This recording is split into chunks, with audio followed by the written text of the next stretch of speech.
everyone, welcome back to your own channel, and today we are discuss about the lesson number 7 of class 6 history. हम दोबारा से start कर रहे हैं अपनी एक और क्लास की एक और वीडियो। ना इस पूरी सीरीज़ के अंदर हिस्ट्री की क्लास 6 के अंदर आपकी हिस्ट्री के 10 चैप्टर हैं और हम 7वें चैप्टर पर आज पहुँचे हैं। So it's very good thing कि अगर आप 6 के 6 चैप्टर पीछे से देखते हुए आ रहे हैं, so I think it's to be good preparation for your examination. So doesn't matter कि आप अपनी 6 क्लास के स्टूडेंट्स हैं और अपनी बोर्ड एग्जामिनेशन इट मीन्स अपने जो एनुअल एग्जामिनेशन उसकी प्रिपरेशन कर रहे हैं, या फिर आप यूपीएससी के स्टूडेंट्स हैं और आप एनसीईआरटी रिवीजन कर रहे हैं। So it's very beneficial for you. So firstly you have to prepare the some keywords of each chapter, okay, and note down in your notebook, and you have to be revise again every each keywords, okay. वैसे भी अगर competitive exam की भी preparation कर रहा है तो उसमें इनके लिए थोड़ा ये ईजिली हो जाता है, बट जो क्लास 6 के बच्चे हैं उनके लिए तो भाई है ही नया। तो चलो स्टार्ट करते हैं अपने चैप्टर को। आज हम चैप्टर पढ़ेंगे राज्य के साम्राज्य के बारे में। राज्य से साम्राज्य कैसे बना। हमने पढ़ा कि भाई सभ्यता थी, हमने पढ़ा कि भाई जनपद बना, हमने पढ़ा जनपद से राजा बने, राजा से राज्य बना, है ना। जनपद में राजा बने, राजा से राज्य बना। अब राज्य से क्या बन रहा है, साम्राज्य बन रहा है। तो चलो भाई आज हम पढ़ते हैं राज्य से साम्राज्य। इतिहास में महानतम राजाओं में से एक अशोक के निर्देश पर जैसे कई स्तंभों पर के पत्थरों पर अभिलेख उत्कीर्ण किए गए। इसके पहले कि हम जाने कि इन अभिलेखों पे क्या लिखा है, ये समझने की कोशिश करें कि उनके राज्यों को साम्राज्य क्यों कहा जाता है। एक सेकंड कि अभिलेखों पे लिखा क्या है ये भी मैं आपको बताऊंगी, पर उससे पहले आपको ये जानने की ज़्यादा आवश्यकता है कि आखिर इनके राज्यों को साम्राज्य क्यों कहा जाता है ना। अशोक जिस साम्राज्य पर शासन करते थे उसकी स्थापना उनके दादा चंद्रगुप्त मौर्य ने 2300 साल पहले की थी। चाणक्य कौटिल्य के नाम से बुद्धिमान व्यक्ति चंद्रगुप्त की सहायता की थी। चाणक्य ने कई विचार में अर्थशास्त्र नाम की किताब में लिखे। ठीक है, पहले तो ये चीज हमें जानना जरूरी है कि आखिर अशोक है कौन, है ना। तो भाई 2300 साल पहले एक साम्राज्य यानी कि एक वंश की स्थापना हुई थी जिसे हमने कहा था मौर्य वंश। क्या कहा था, मौर्य वंश कहा था। ठीक है, मौर्य वंश की स्थापना किसने की थी, मौर्य वंश की स्थापना की थी चंद्रगुप्त मौर्य ने। किसने की थी, चंद्रगुप्त मौर्य ने की थी, है ना, चंद्रगुप्त मौर्य। इसने धनानंद को हराकर महापद आनंद वाले शासक नंद वंश के शासक धनानंद को हराकर चंद्रगुप्त मौर्य ने अपने वंश की स्थापना करी जिसका नाम था मौर्य। ठीक है, मौर्य वंश। ठीक है, इसके बाद आए बिंदुसार। ठीक है, बिंदुसार आए और बिंदुसार के बाद उनके बेटे आए राजा अशोक। ओके, राजा अशोक ने बहुत सारे अभिलेख लिखवाए, अभिलेख पांडुलिपियां इन्होंने लिखवाई। और उन अभिलेख में और चंद्रगुप्त की हेल्प किसने करी थी, इनके गुरु, चंद्रगुप्त के गुरु जिनका नाम था चाणक्य। क्या नाम था, चाणक्य। इनके टीचर थे ये, या इन्हें कौटिल्य भी कहते थे, इन्हें कौटिल्य भी कहा जाता था। एक और नाम था इनका क्या नाम था, विष्णुगुप्त। ठीक है, विष्णुगुप्त भी इनको कहा जाता था। अभिलेख अब इसने लिखवाया अशोक ने, वो अभिलेख भाषा लिपि कौन सी थी, ब्राह्मी लिपि के अंदर लिखे गए थे। ब्राह्मी व खरोष्ठी लिपि के अंदर लिखे गए थे। ब्राह्मी और खरोष्ठी का सर्वप्रथम किसने अध्ययन किया था, क्योंकि बहुत सारे राजाओं ने, सिकंदर वगैरह ने पढ़वाने की कोशिश की थी। सर्वप्रथम अध्ययन किसने किया था, ईस्ट इंडिया कंपनी के अधिकारी थे। क्या नाम था उनका, जेम्स प्रिंसेप। क्या नाम था, जेम्स प्रिंसेप। ठीक है, प्रिंसेप ने इसका अध्ययन किया था अशोक के अभिलेखों का। तो हमें पता चला ऐसा कुछ था भी। एक तो अशोक के अभिलेख और एक आपके कौटिल्य जो थे विष्णुगुप्त, इन्होंने पुस्तक लिखी थी जिसका नाम था अर्थशास्त्र। इसके बारे में भी हमें यहाँ का बहुत सारी जानकारी मिली। ठीक है, वापस आते हैं। और साम्राज्य ने बहुत से नगर थे। ठीक है, इसमें राजधानी पुटलिपुत्र, उज्जैन, तक्षशिला प्रमुख नगर थे, वही महाजनपद के बारे में। वंश एक ही परिवार में कोई सदस्य एक के बाद एक राजा बनते हैं तो उन्हें एक ही वंश का कहा जाता है। मौर्य वंश में 3 महत्वपूर्ण राजा हुए, चंद्रगुप्त उनका बेटा बिंदुसार, फिर बिंदुसार का पुत्र अशोक। मैंने अभी आपको बताया ना, चंद्रगुप्त के बेटे बिंदुसार थे, बिंदुसार के बेटे अशोक थे। ठीक है, अब जिन जगहों पर अशोक के शिलालेख मिले उन्हें अभी हम यहाँ पे पढ़ेंगे नीचे। ठीक है, अब यहाँ पे क्या था, दूसरी तरफ उज्जैन उत्तरी भारत में दक्षिण भारत से राज्य में पड़ता था। शायद नगरों में व्यापारी, सरकारी अधिकारी, शिल्पकार रहा करते थे। साम्राज्य के बहुत बड़े क्षेत्र में किसानों और पशुपालकों के गांव बसे हुए थे। मध्य भारत जैसे इलाकों में ज्यादातर हिस्सा जंगलों में से भरा हुआ था। वहां पर लोग फल फूल का संग्रहण कर और जानवरों का शिकार करके जीविका चलाते थे। साम्राज्य के अलग अलग इलाकों में लोग भिन्न भिन्न भाषाएं बोलते थे। वह लोग अलग अलग प्रकार के भोजन करते थे, जहाँ तक कि अलग अलग किस्म की पोशाक भी पहनते थे। अलग अलग लोग थे। अब यहाँ पर हम मौर्य साम्राज्य और उसके युग के प्रमुख अभिलेख स्थल देखेंगे कि भाई प्रमुख अभिलेख कहाँ कहाँ पाए गए। ठीक है, तो देखो जहाँ पर लाल लाल आप बिंदु दिख रही है, ठीक है, वहां पर क्या है बेटा, सारे साम्राज्य के भीतर उन देशों के नाम है जहां अशोक के अभिलेख मिले। ठीक है, आप लिस्ट बना लें। ठीक है, आप लिस्ट बना लें कि अशोक के अभिलेख कहाँ कहाँ मिले, है ना। अब आ जाते हैं अशोक के अभिलेख कहाँ कहाँ मिले। लंपक कंधार में मिले। ठीक है, ये कहाँ पर है कंधार, अफगानिस्तान है जहां पर है। ठीक है, अफगानिस्तान। ठीक है, लंपक भी अफगानिस्तान में, मनसहरा, शहबाजगढ़ी, तक्षशिला, तक्षशिला नहीं सिर्फ शहबाजगढ़ी और मनसेरा। ठीक है, और कलसी, टोपरा, बहापुर, मेरठ, लुम्बिनी, रामपुरा, लोरिया, सारनाथ, रूपनाथ, गुज्जर, पगनरी, सांची, गिरनगर, सोपरा, संती, कलिंग, धौली, जीगढ़। ठीक है, ये आप लिस्ट बना ले जहां पर अशोक के अभिलेख मिले। ठीक है, ब्रह्मगिरी, येरगिरी। ठीक है, और जहां पर जो महत्वपूर्ण नगर है वो लाल से हैं।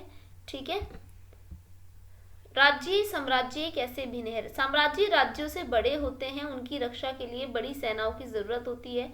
सम्राटों और राजाओं की तुलना में संसाधनों की जरूरत पड़ी। मैंने शुरू में एक क्वेश्चन कहा था कि आखिर राज्य साम्राज्य कैसे बन गए, है ना, राज्य साम्राज्य कैसे बन गए। तो बेटा राजा जो होते थे ना वो विस्तारवादी की नीति अपनाते थे, यानी कि अपने राज्य का विस्तार करते थे, तो वो राज्य क्या बन जाते थे, साम्राज्य बन जाते थे। ठीक है,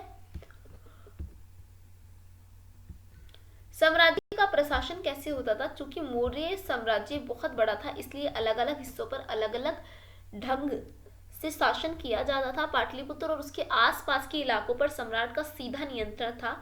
इसका मतलब ये हुआ कि इस इलाकों के गांव और शहरों के किसान, पशुपालक, शिल्पकार, व्यापारी पर इकट्ठा करने के लिए राजा अधिकारियों को नियुक्त करता था। जो राजा के आदेशों का उल्लंघन करते थे अधिकारी उनको सजा भी देते थे। कई अधिकारियों को वेतन भी दिया जाता था। संदेशवाहक एक जगह से दूसरी जगह घूमते रहते थे। राजा के जासूस अधिकारी के कार्यकलाप पर नजर रखते थे। इन सब के ऊपर सम्राट था जो राज परिवार वरिष्ठ मंत्रियों की सहायता से सब नियंत्रण रखता था। यानी कि यहाँ राजा होते थे, इधर उसके मंत्री होते थे। ठीक है, और इन मंत्रियों के अंडर होते थे कुछ ऐसे लोग जो लोगों से कर इकट्ठे करवाते थे। ठीक है, और वो लोग सारे गांवों में क्या करते थे, कर इकट्ठे करते थे। ठीक है, अब इन पर तक्षशिला या उज्जैन जैसी राजधानी पर शासन किया कुछ हद तक। पाटलिपुत्र आज का पटना है, क्षेत्र पर नियंत्रण रखा और अक्सर राजकुमारों को वहां राज्यपाल गवर्नर बनाकर भेजा जाता था। लेकिन ऐसा लगता है कि जैसे इस जगहों पर स्थानीय पे परंपराएं नियमों से ही माना जाता था। अब प्रदेशकों के केंद्रों के बीच में विस्तृत क्षेत्र, इलाके और मौर्य शासक सिर्फ मांगों और नदियों पर नियंत्रण रखने की कोशिश करते थे, क्योंकि संसाधन और भेंट के रूप में वहां से उन्हें मिलता था। ठीक है, और इकट्ठा किया जाता था। उदाहरण के लिए अर्थशास्त्र में लिखा कि उत्तर पश्चिम कंबल के लिए दक्षिण भारत सोने और कीमती पत्थरों के लिए प्रसिद्ध था। किसी की संसाधन नजराने के रूप में इकट्ठे किए जाते थे और अंत में जंगल वाले इलाके आते थे जहां पे वे रोक रहने के लिए काफी हद तक स्वतंत्र थे और उम्मीद की जाती थी कि मौर्य पदाधिकारी जो हैं उन्हें हाथी और लकड़ी, मधु और मोम जैसी चीजें लाकर दी जाए। ठीक है, नजराना क्या होता था, कर नियमित ढंग से इकट्ठे किए जाते थे। वही नजराना अनियमित रूप से जब भी संभव हो इकट्ठा कर लिया जाता था। नजराना मतलब था उनके लिए गिफ्ट्स वगैरह। ठीक है। अच्छा, एक और चीज हम जानेंगे कि आखिर हमें मौर्य साम्राज्य के बारे में जानकारी के स्रोत कहाँ से प्राप्त हुए। यह जानना भी हमारे लिए अत्यंत महत्वपूर्ण है। ठीक है। तो अगर मैं बात करूं तो इसकी जानकारी के स्रोत क्या थे, जानकारी के स्रोत क्या थे। देखो, मैंने आपको अभी बताई थी कि एक पुस्तक लिखी गई थी अर्थशास्त्र, है ना। तो अर्थशास्त्र जो पुस्तक लिखी गई थी किसके द्वारा लिखी गई थी, इनके गुरु कौटिल्य के द्वारा लिखी गई थी। उससे भी हमें इसके बारे में पता चला। एक इंडिका पुस्तक लिखी थी चंद्रगुप्त मौर्य की, जो लड़ाई हुई थी यूनान के राजा सेल्यूकस, उसने अपनी बेटी के साथ चंद्रगुप्त मौर्य की शादी कर दी थी। उसके साथ एक सिपाही दरबारी बोल सकते हो, मैगस्थनीज नाम का एक दरबारी आया था। मैगस्थनीज, ठीक है, मैगस्थनीज था जिसने इंडिका लिखी थी। ये दरबारी था उनका मौर्य काल में, चंद्रगुप्त मौर्य का दरबारी था। ठीक है। इसके अलावा जिसके बारे में हमें जानकारी के स्रोत मिलते हैं वो है अशोक के अभिलेख। ठीक है। अशोक के अभिलेखों से हमें जानकारी के स्रोत मिलते हैं। ठीक है। इसके अलावा हम जानते हैं, नजराना हमने पढ़ लिया था अभी। ठीक है। अशोक एक अनोखा सम्राट था। मौर्य वंश में सबसे प्रसिद्ध शासक थे अशोक। ठीक है। जो अभिलेखों द्वारा जनता तक अपना संदेश पहुंचाते थे। कलिंग यानी कि आज के टाइम पे उड़ीसा, तटवर्ती उड़ीसा यानी कि प्राचीन नाम, आज का टाइम पे उड़ीसा नाम है, कलिंग उसका पहले का नाम था। अशोक ने कलिंग को जीतने के लिए एक युद्ध लड़ा, लेकिन युद्ध जनित हिंसा और खून खराबा देखकर उन्हें युद्ध तृष्णा हो गई। उन्होंने निर्णय लिया कि वे भविष्य में कभी भी युद्ध नहीं करेंगे। उन्होंने सोचा कि अब मैं भविष्य में कभी युद्ध करूंगा ही नहीं। उत्कृष्ट पोलिश पत्थर मूर्ति जो बिहार के रामपुरवा से मिली, मौर्यकालीन स्तंभ हिस्सा है इसमें। ठीक है। अब अशोक का धर्म क्या था बेटा, वेरी इंपॉर्टेंट इट इज। ठीक है। अशोक धर्म में किसी देवता की पूजा अथवा किसी कर्मकांड की आवश्यकता नहीं थी। उन्हें लगता था कि जैसे पिता अपने बच्चों को अच्छे व्यवहार की शिक्षा देते हैं, वैसे ही उनका कर्तव्य था कि अपनी प्रजा को निर्देश दें। बुद्ध के उपदेशों से भी प्रेरित हुए। ऐसी कोई समस्याएं थी जिनके लिए उनमें संवेदना थी। उनके साम्राज्य में अलग अलग धर्मों को मानने वाले लोग थे। इससे कई बार टकराव पैदा हो जाता था। जानवरों की बलि चढ़ाई जाती थी। दासों और नौकरों के साथ क्रूर व्यवहार किया जाता। तो अशोक का कहना था कि सबसे प्यार से बात करें। ठीक है। और सबसे अच्छे से व्यवहार करें। ठीक है। तो इनके अलावा परिवार और पड़ोसियों के बीच में झगड़े रहते थे। तो अशोक ने महसूस किया कि इन समस्याओं का निदान उनका कर्तव्य, इसलिए धम्म महामत नाम का एक अधिकारियों से नियुक्त की जगह जाकर धर्म की शिक्षा देते थे।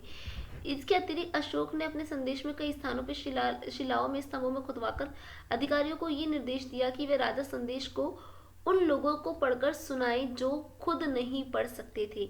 अशोक ने धर्म के विचार को प्रसारित करने की सीरिया, मिस्र, ग्रीस दूत भेजे और उनके पुत्र जो महेंद्र थे, अशोक के पुत्र, संघमित्रा थी पुत्री।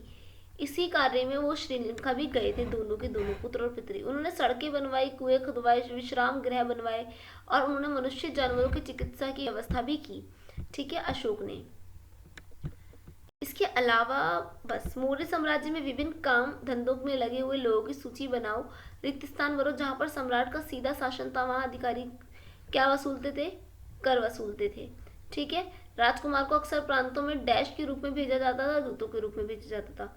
मौर्य शासक आवागमन के लिए महत्वपूर्ण डैश और डैश पर नियंत्रण कर रखने का प्रयास करते थे। यहाँ आपने आंसर बताने। ठीक है। प्रदेश में रहने वाले लोग मौर्य अधिकारी को डैश दिया करते थे। ठीक है। सही गलत बताना है। उज्जैन उत्तर पश्चिम तरफ आवागमन के मार्ग पर था, उत्तर से पश्चिम की तरफ। ठीक है। तो सही है गलत बताओ। पाकिस्तान अफगानिस्तान के इलाके के मौर्य साम्राज्य के अंदर थे। चंद्रगुप्त विचार अर्थशास्त्र में लिखे हुए थे। चंद्रगुप्त के विचार अर्थशास्त्र में लिखे थे, नहीं, चाणक्य के लिखे थे। कलिंग बंगाल का प्राचीन नाम था, बंगाल का नहीं था, उड़ीसा का नाम था। अशोक के ज्यादातर अभिलेख ब्राह्मी लिपि में थे। यस। ठीक है। तो बाकी आप मुझे ये वाले क्वेश्चंस खुद करेंगे। ठीक है। और एक बार ये क्वेश्चंस भी देख लीजिएगा, then complete your chapter. Okay. So next chapter में मिलते हैं। Prepare your examination. Take care. अल्लाह हाफिज।